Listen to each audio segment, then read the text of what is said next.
2025નું ચોમાસું તેના અંતિમ ચરણમાં છે। રાજ્યના અમુક જિલ્લામાંથી ચોમાસાની વિદાય થઈ ચૂકી છે, છતાં પણ હજુ બંગાળની ખાડી સક્રિય છે અને બંગાળની ખાડીની વધુ એક સિસ્ટમ ગુજરાત તરફ આવે અને નવરાત્રી ઉપર ગુજરાતની અંદર ભારેથી અતિ ભારે વરસાદ જોવા મળે તેવી શક્યતાઓ છે, જેની સંપૂર્ણ માહિતી આપવાની છે। સૌપ્રથમ તો આપણે એ જણાવી દઉં કે રાજ્યની અંદર અત્યારે નૈઋત્યનું ચોમાસું જે સક્રિય હતું ધીમે ધીમે વિદાય લઈ રહ્યું છે। અત્યારે કચ્છના ઉત્તર ભાગો અને ઉત્તર ગુજરાતના ઘણા બધા જિલ્લાઓમાંથી ચોમાસાની વિદાય થઈ ચૂકી છે, પણ ચોમાસું જે રીતે છેલ્લા 2 દિવસથી અટક્યું છે, આમ તો ચોમાસાની વિદાયની જે પ્રોસેસ ચાલુ થઈ, મોન્સૂન વિડ્રોલ પ્રોસેસ ચાલુ થઈ 2 દિવસ સુધી ઝડપથી એ નીચે આવ્યું, પણ હવે એ ચોમાસાની વિદાય છે તે અટકી ગઈ છે, કેમ કે હજુ પણ ભેજવાળા પવનો આવી રહ્યા છે અને થંડરસ્ટોર્મ એક્ટિવિટી થઈ રહી છે। છેલ્લા 2 દિવસથી જોવા જઈએ તો 2 દિવસથી રાજ્યના ઘણા બધા વિસ્તારોની અંદર બંગાળની ખાડીની અસ્થિરતાને કારણે છૂટાછવાયા વરસાદો નોંધાયા છે।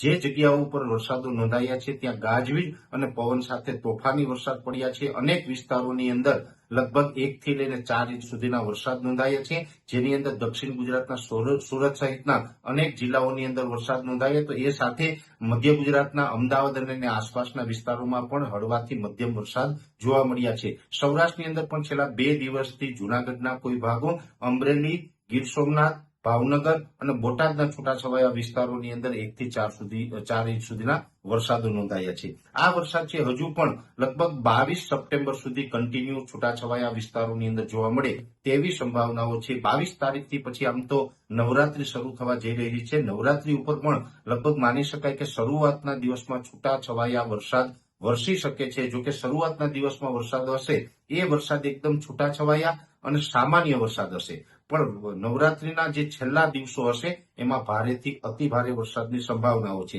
એનું કારણ છે કે બંગાળની ખાડીની અંદર ફરીથી એક સાયક્લોનિક સર્ક્યુલેશન બનવા જઈ રહ્યું છે અને અત્યારે અલગ અલગ મોડેલોનો જે અમે અભ્યાસ કરી રહ્યા છીએ એ મુજબ એ સાયક્લોનિક સર્ક્યુલેશનનો જે ટ્રેક છે તે આંધ્રપ્રદેશના માર્ગે થઈને મહારાષ્ટ્ર અને ત્યાંથી પછી ગુજરાત ઉપર થઈને પસાર થાય તેવું અત્યારે લાગી રહ્યું છે।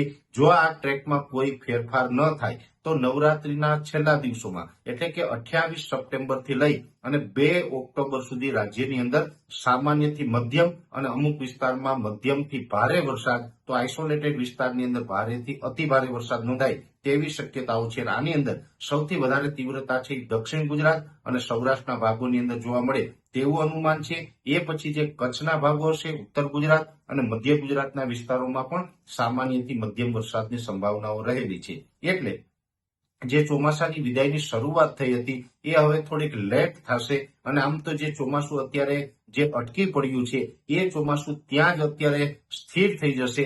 ગુજરાતના લગભગ મેં આપને જણાવ્યું એમ કે ઉત્તર ગુજરાત અને કચ્છના ભાગોમાંથી ચોમાસાની વિદાય થઈ છે, પણ સૌરાષ્ટ્ર, મધ્ય ગુજરાત અને દક્ષિણ ગુજરાતમાં હજુ પણ ચોમાસું સક્રિય છે અને આ સપ્ટેમ્બર મહિનો પૂર્ણ ન થાય ત્યાં સુધી હજુ આ વિસ્તારમાંથી ચોમાસાની વિદાય થાય તેવી શક્યતાઓ હાલ ઓછી દેખાઈ રહી છે, કેમ કે 28 તારીખથી રાજ્યની અંદર ફરીથી એક વરસાદી રાઉન્ડ આવી રહ્યો છે અને આ રાઉન્ડ છે એ 28 થી 2 ઓક્ટોબર સુધીમાં લગભગ ગુજરાતના 50 થી 60% વિસ્તારોને પ્રભાવિત કરે અને અનેક વિસ્તારોની અંદર ભારેથી અતિ ભારે વરસાદના રૂપમાં અસર કરે તેવું લાગી રહ્યું છે। ખાસ કરીને આ જે છેલ્લો વરસાદ હશે એ વરસાદમાં ગાજવીજનું પ્રમાણ પણ વધુ જોવા મળશે અને પવનની સ્પીડ છે એ પણ નોર્મલ કરતા થોડી વધારે હશે, એટલે કે વરસાદ દરમિયાન જે સાયક્લોનિક સર્ક્યુલેશન પસાર થશે જેને કારણે પવનની ઝડપ છે એ 35 થી લઈને 40 કિલોમીટર પ્રતિ કલાકની ઝડપે નોંધાય તેવું એક અનુમાન છે। એટલે 28 સપ્ટેમ્બરથી લઈને 2 ઓક્ટોબર વચ્ચે ગાજવીજ અને પવન સાથે તોફાની વરસાદ રાજ્યની અંદર જોવા મળે તેવું એક અનુમાન છે અને આ સમયગાળા દરમિયાન નવરાત્રીનો પણ પર્વ હશે અને એ સાથે ખેડૂતોને ખેતી પાકનું હાર્વેસ્ટિંગ પણ ચાલતું હશે, એટલે દરેક જગ્યાએ ગુજરાતીઓને નુકસાની જાય તેવી સંભાવનાઓ હાલ અમને દેખાઈ રહી છે। અત્યારે ટ્રેક છે એ મુજબની આ વાત કરવામાં આવી છે। જો આ ટ્રેકની અંદર કોઈ ફેરબદલ થશે તો ચોક્કસથી અમારા તરફથી આપને માહિતી આપવામાં આવશે।